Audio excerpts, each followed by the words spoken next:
सबके दिमाग में बस एक सवाल है, स्पाई यूनिवर्स की वजह से वॉर 2 का हव्वा बना है या फिर वॉर 2 ऐसी होगी जिसके बाद स्पाई यूनिवर्स का हव्वा बने। दोस्त, मानोगे नहीं आप, वॉर 2 की शुरुआत होते ही हमारा 6 साल का इंतजार खत्म हो गया। मतलब सीधा जो मांगा वो मिल गया। डायरेक्ट आर्थिक रोशन फिल्म में एंट्री लेते हैं, और क्या एंट्री लेते हैं, मारकाट मचा देते हैं और पूरी कहानी को कंट्रोल करने लगते हैं। भरोसा ना हो आपको, लेकिन वॉर 1 की तरह ही एक बार फिर से कबीर के हाथों इस फिल्म में किसी बड़े इंपॉर्टेंट कैरेक्टर का दी एंड होने जा रहा है। चौंक गए ना? टाइगर 3 का पोस्ट क्रेडिट जिसने वादा किया था कबीर एक शैतान बन गया है, वो एकदम सीरियस बात वॉर 2 ने उसको सच बना दिया है। थोड़ा सा दुख होगा ये सुन के, लेकिन वॉर 2 बाकी स्पाई यूनिवर्स से कुछ खास अलग नहीं है। सब्जेक्ट, कॉन्सेप्ट, स्टोरी में ज्यादा अंतर नहीं है। पुराना वाला स्टाइल है। कुछ अलग है तो बस 3 लेटर्स का छोटा सा नाम, NTR। फिल्म को शुरू भले ही ऋतिक ने किया, लेकिन इसकी बाजी पूरी तरह पलट देता है। स्पाई यूनिवर्स का सबसे नया एजेंट विक्रम, नाम तो सुना ही होगा। आप डेविल के पीछे डेविल, आपके पीछे बस डेविल को हटा के विक्रम कर दीजिए और वॉर 2 की पूरी कहानी आपके सामने आ जाएगी। NTR का इंट्रोडक्शन सीन उनके फैंस को अपील करेगा, स्पाई यूनिवर्स को सावधान करेगा, और हाँ, कल की यह कुछ नए शब्द भी सुनने को मिलेंगे। थोड़ा इंटरेस्टिंग लगेगा।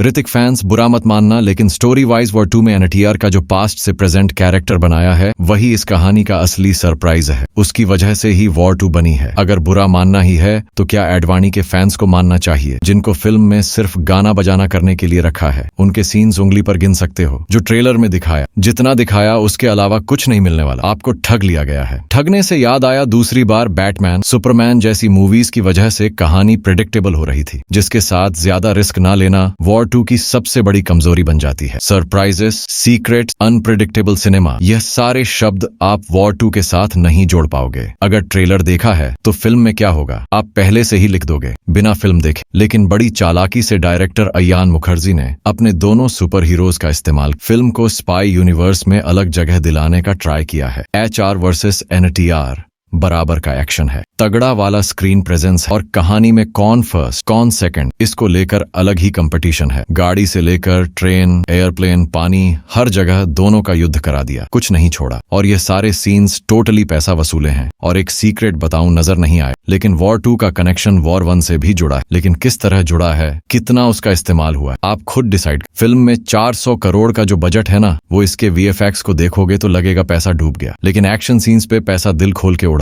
लेकिन बॉलीवुड कब समझेगा? इसी सीन में अगर थोड़ा ढंग का अलग स्टाइल बैकग्राउंड म्यूजिक डाल दोगे तो सीन 1 का 10 फील होगा। वॉर 2 का म्यूजिक अच्छा नहीं लगा मुझे। अच्छे लगे तो बस ऋतिक रोशन और जूनियर NTR दोनों अपनी अलग अलग मूवीज बनाएंगे तो देखने में बड़ा मजा आएगा। लेकिन वॉर 2 में जैसे इनको आपस में जोड़ा, उसने मामला देखा देखा सा कर दिया। और हाँ, ये जो पोस्ट क्रेडिट का हल्ला हो रहा है वह बिल्कुल है इस फिल्म में। एक नया चेहरा आया है जिस पर खूब दिमाग लगा सकते हो आप, खुली छूट मिलेगी। तो भैया, वॉर 2 को 5 में से 2 स्टार्स मिलेंगे, एक्शन, स्टाइल और स्टारडम के लिए। और वो जूनियर NTR के बचपन वाला एक्टर नेगेटिव्स में वही पुराना स्पाई यूनिवर्स का फिक्स फार्मूला जो अब काफी प्रेडिक्टेबल हो चुका है। दूसरा कार्यारा को वेस्ट दिया, VFX पे भी काम नहीं किया। फैंस के लिए वॉर 2, और जिनको कुछ अलग हटके देखना है तो कूली। आगे आपकी मर्जी। टेक केयर, बाय बी। Original video full credit film Indian by Diksha Sharma.